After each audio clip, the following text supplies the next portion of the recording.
One World Cup is about to spend $10 billion just to make somebody else $11 billion. And here's the uncomfortable part. Most of the people who pay for it will never see a single cent of the profit. This is the real money behind the 2026 World Cup, and once you see how it flows, you can't unsee it. Over the next few minutes, I'm going to show you 3 things.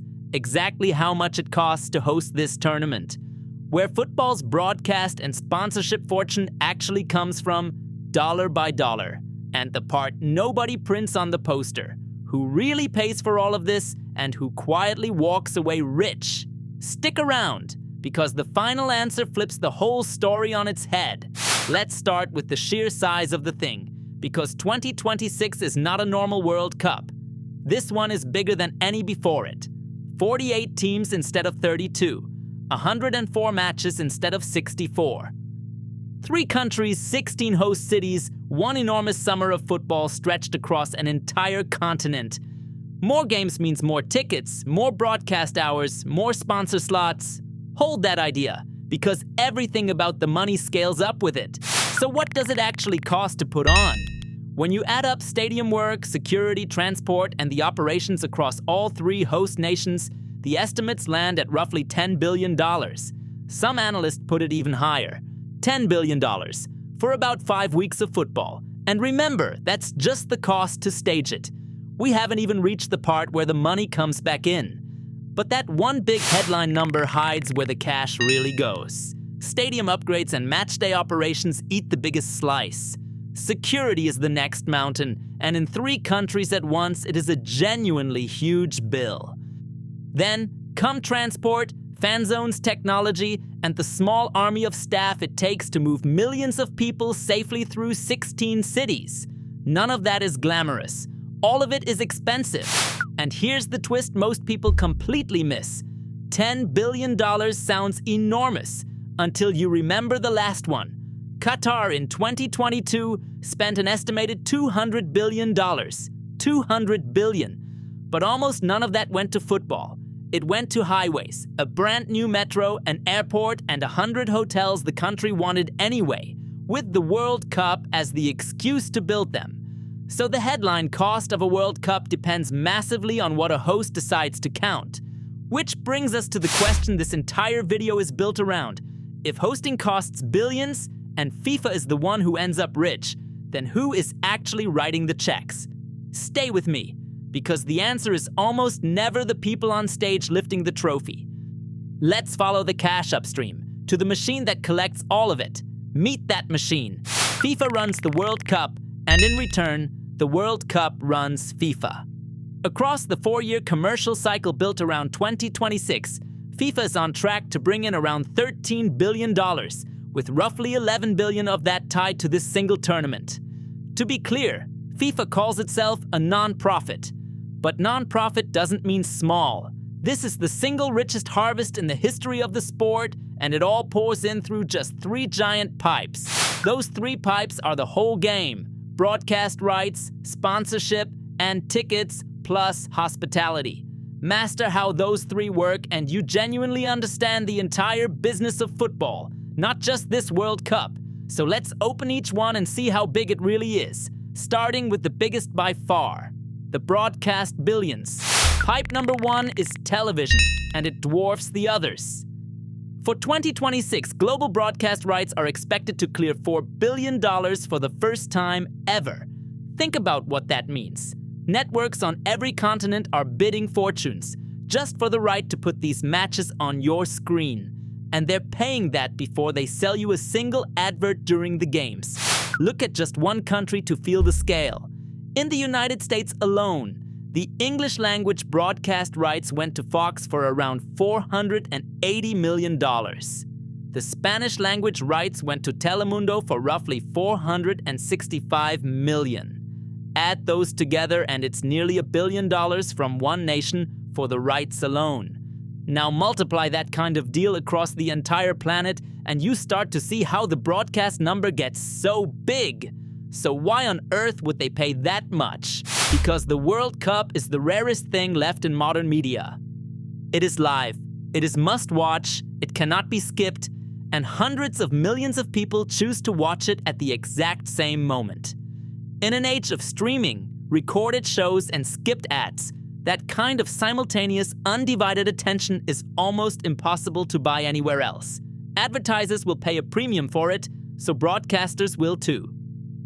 The sponsorship game. Pipe number 2 is sponsorship, and for 2026 the bidding has been fierce. Sponsorship income is forecast somewhere in the range of $2 to $3 billion, boosted by major new global partners. And what exactly are these brands buying?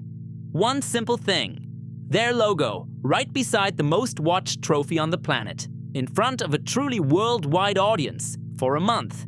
For a global company, that's not an expense, it's some of the most efficient advertising money can buy. So broadcasters pay billions, sponsors pay billions, and FIFA collects all of it.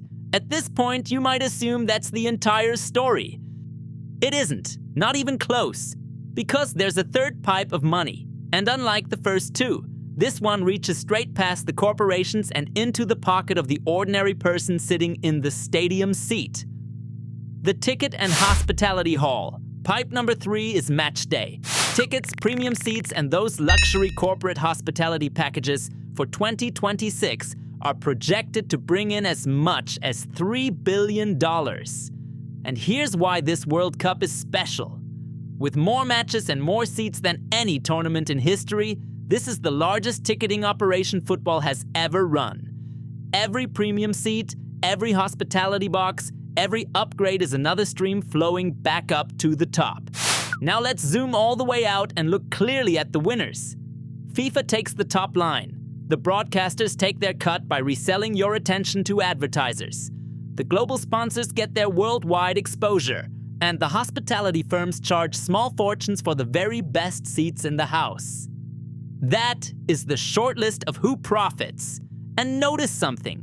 It is a short list, and it is short on purpose. So who actually pays? This is the part that rarely makes the highlight reel. Host cities cover a big share of security, transport, and operations straight out of public budgets. In the United States alone, federal security funding for host cities runs to around $625 million. On top of that, cities even agree to waive sales tax on tickets, handing up money they would normally collect from every sale. The public sets the table. Somebody else eats the meal. And here is the detail that should really make you sit up straight. FIFA typically negotiates major tax breaks in host countries on the income it earns there. Mexico, for example, granted a full tax exemption for the tournament window. So picture the full shape of it. The host public absorbs a wave of costs, while the richest slice of the profit is legally shielded from local tax. The money goes up, the bills stay down on the ground. Strip away the flags, the fireworks, and the anthems, and the underlying deal looks like this. The public and the host cities take on most of the cost and almost all of the risk. FIFA, the broadcasters and the sponsors take the reward. The tournament is real, the football is genuinely glorious, and millions of people will have the time of their lives. But follow the money, and it flows overwhelmingly in one direction, upward. So is it actually worth it for the hosts? Supporters point to tourism, to jobs, to global attention, and to long-term exposure for the host cities. One estimate puts the total economic output across the 3 countries somewhere near $80 billion. Critics fire straight back. The public costs are certain, immediate, and easy to measure, while those grand benefits are fuzzy, temporary, and historically very, very easy to overstate. The truth usually sits somewhere in between. So here's what I want you to do the next time you watch a World Cup match. Watch it twice. Once for the game, the goals, the drama, all of it. And once for the machine, because every camera angle, every pitch side logo, every sold-out seat, and every cheering crowd is also a quiet transfer of money, flowing from millions of fans and taxpayers up to a very small group at the very top of the sport.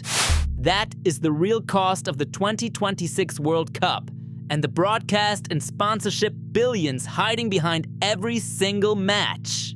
If this changed the way you see the beautiful game, do me a favor and subscribe, because this channel exists to follow the money behind every match, every transfer and every trophy in football. I'll see you in the next one.